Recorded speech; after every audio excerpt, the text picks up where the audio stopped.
Arestado ang isang individual sa Purok 13, Barangay Poblasyon, Moncayo, Davao de Oro noong ika-22 ng Hulyo taong kasalukuyan.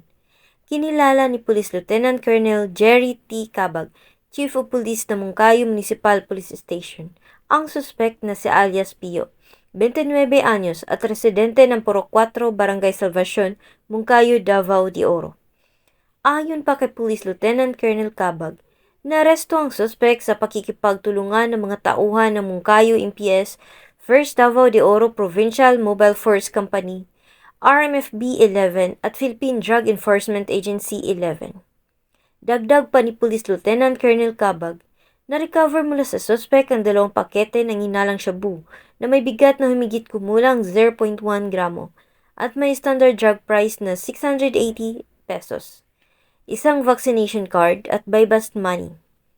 Kasalukuyan nakakulong ngayon ang suspek sa Moncayo Municipal Police Station upang dumaan sa tamang disposisyon at maharap sa kasong paglabag sa Republic Act 9165 o Comprehensive Dangerous Drugs Act of 2002. Samantala, ang laban kontra kriminalidad ay patuloy na pinapaigting ng Police Regional Office 11 sa pamumuno ni Regional Director, Police Brigadier General Nicolas D. Torre III, alinsunod sa kampanya ng Bagong Pilipinas na panatilihin ang kapayapaan at kaayusan tungo sa pagsulong ng bansa. Mula dito sa Police Regional Office 11, ako ang inyong PNN correspondent, Patrolwoman John Mary Joy Rupin, alagad ng batas, tagataguyod ng balitang pulis.